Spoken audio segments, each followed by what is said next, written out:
Shabbat Shalom, family. I am Anamalave, and welcome to Moving on Faith. So I wanted to have a quick little discussion with you today. So this was something that my husband and I were meditating on and have been meditating on for the past couple of years, among the many topics that we meditate on. So this is just one of them. So the topic I want to talk about today is being unequally yoked, right, to a spouse. We'll just use spouse as the first example, but of course, just like the scriptures can apply to many different scenarios, so can this example as well. So again, we're talking about the being unequally yoked to a spouse. And for the sake of the example, we're going to use the example of a believing husband and an unbelieving wife. And that is interchangeable, so you can interchange it and apply the example as you see fit. So here's the thing. To be unequally yoked, right? So let's use an example. Let's pull from Torah and let's use an example. Okay. Now, when an ox, if a man has a field, right? He has an ox. The ox does the work of the field, right? The ox actually pulls the trough or the plow through the farm, through the land, to prepare it for seed, and then they help to distribute and crush the seed. And so that's the job of an ox. So in this example, let's say we have we'll call him the elder ox, right? Or ox A. If ox A is an experienced ox and they have been doing this job for quite some time, so they are well trained, they know how to do this job, and then the owner decides to purchase a new ox. So we'll call this ox B. Okay. So ox A is the more experienced ox. Ox B is the less experienced ox, the untrained ox. So what will be done is the owner would attach or yoke the oxes together, attach them together. That way the ox A, right, would do his job as he normally does, but he would pull along ox B. And this process is to actually teach and train ox B how to walk in the way, or how to do and accomplish the job that they are set to do. So in this, you can see this in any example. If you're in a job, right, a new employee is always going to be trained by a more veteran employee, and so on and so forth. So the whole point of this training process is to get ox B trained well enough that ox A can now depart, and ox B will be able to continue doing the job that has been set for them. Okay, so how does this apply to the unbelieving spouse? Well, let's say ox A, we can say for this example, the husband is walking in Torah, and ox B, for this example, we'll say the wife should be being trained in Torah, learning to walk in Torah.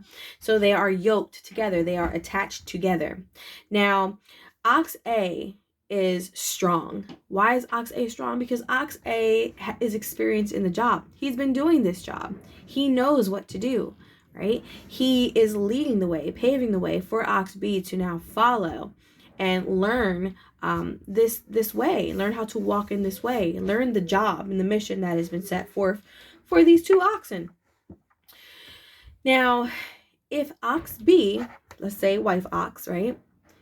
If ox B refuses to be trained, refuses to follow in the way of ox A, well, ox A is going to, number one, try with all of their might. They're going to pull ox B, pull daily, pull, drag ox B if need be, in order to get the job done, because that ox A is going to obey the command of its master. The master wants this job done. Ox A is going to get that job done, even if they have to pull ox B to do it.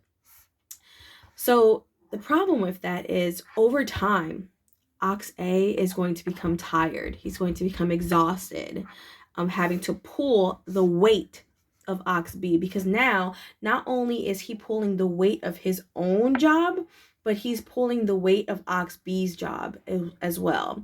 So now this one ox is carrying the weight of both of them, rather than carrying his weight and having that second ox to help carry the rest of that weight so that the job can be accomplished, right? So ox A is going to become exhausted. He's going to become tired. He's going to be worn and torn, right? Physically, emotionally, spiritually, worn down, because he's having to carry so much of a heavy workload, because ox B is not carrying their own weight. Ox B is simply resting or being dragged along, pulled along on this job, when it's required that both of them successfully complete this job, right? So this is the same thing with an unbelieving spouse. When you have a believing spouse who is doing all of the work and the unbelieving spouse isn't doing any of the work, and that's how you know you have an unbelieving spouse, is because they're not doing the work, right? They're not helping you to do the work. They're not helping you to walk in the path, and they are refusing to be trained in that path, right? They're not getting up and walking alongside you to learn how to walk through the way, how to do the job. They're not learning the way that they should be, being that they are yoked to you. So now you are exhausted from having to continuously try to pull and push this person to want to walk in the ways of Yah. You are tired of ministering daily to this person who is not listening to what you're saying, who is not listening to the word, who is not taking initiative on their own to be equally yoked with you. Instead, they are allowing you to carry your weight and their weight, which is now a burden, right? Because they should be walking with you together. That way you can both carry that burden. You can both accomplish the task that Yah has given you, right? As a husband and wife, he has given each of us a task. And so we need to be working together as husband and wife to accomplish this task, whatever it may be, because he may have a different lot for everyone, right? But whatever that lot may be, we have to be working together, husband and wife, in order to accomplish that. But when you have one spouse who is not putting forth the effort, not working, right? It's not enough to simply be walking alongside the other ox, but you need to be carrying that additional weight. You need to be working just as hard as ox A, because without both oxen working, one ox is going to be overworked, exhausted, completely worn out. And that is not healthy for that ox, because halfway through that ox's job, he might fall. That ox might stop and take a break because they're exhausted.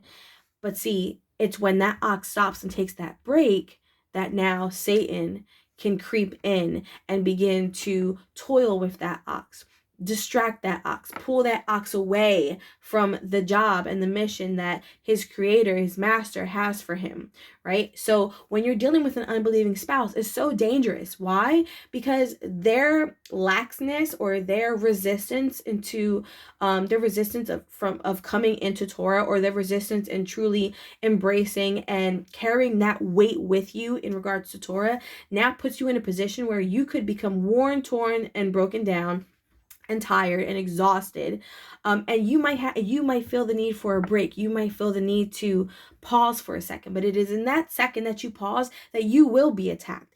And if you are a weaker ox, you will be distracted, you'll be attacked, distracted, and pulled away from the path that Yah has for you, right? This is what happens when you are unequally yoked with an oxen or a spouse that is not trying to carry that weight of responsibility that is required to help your spouse walk in Torah, because we need each other, right? So if one of us is falling short, then that puts more pressure on the other person. It puts more responsibility and more weight on the other person. So with that being said, folks, this is just something to think about, right? We see it in nature. We see how that works. Even you can see it in your own jobs. If you're training, the person you're training is not doing their job, you're not only having to do your job, but you're having to pick up the slack from them. You're now upset, you're disgruntled, you're annoyed, right? You no longer even like that employee because they're just like too lazy, or they're not doing their job, and they're having to put more work on you. And so you guys will never be on one accord, right? You'll never be on one accord unless that person steps up and now finds a way to become equally yoked with their partner. And that is how you are going to succeed as a married couple in Torah. And that is how, or in any situation, right? Even in a friendship, right? You have to be equally yoked. You cannot be unequally yoked, because it causes disaster. It causes vexation, stress, strife within that relationship. And that's not what we want, especially when we're seeking to be blameless. We're seeking to be we're seeking to be fruitful in the spirit, and we're seeking to be blameless and innocent with our thoughts and our actions and our words. And being put in situations like that, in relationships like that do not help you on your path of trying to be righteous, of trying to be fruitful and blameless, and everything else that you should be when you are walking in alignment with Yah's will. So with that being said, folks, you might have to take a look at your marriage and see, and first of all say, is my spouse being unfruitful? Am I being unfruitful? Am I allowing their unfruitfulness to affect my walk? Or is my unfruitfulness affecting my spouse's walk? This is a time for you to reflect on yourself, but also a time for you to reflect on your partner. And then once you decide and kind of figure out who is lacking in what area, now what do we do to fix this? Do I want to fix this? Does the other person want to fix this? The scriptures tell us, and we all know the marriage chapter, right, in Corinthians, if the unbelieving spouse wants to go, you let them go, right? You let them go, and it's to no fault of your own. But you have to do your part to complete your job that your master, Yah in heaven, has given to you. And if they're not going to step up equally, then this is a time to reflect and try to repair that, try to fix that, rectify that situation.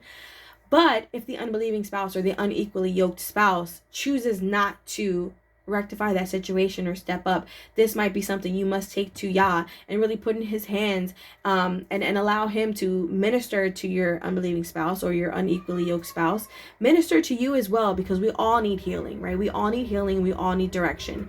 And then let him take it from there. Okay. With that being said, I hope that this has helped you a little bit, just a little bit of, wisdom that we've gleaned from the scriptures, and again, we hope that in some form or manner you're able to apply it, whether or not to your marriage, but also to a friendship, or camaraderie with another person, or a fellowship.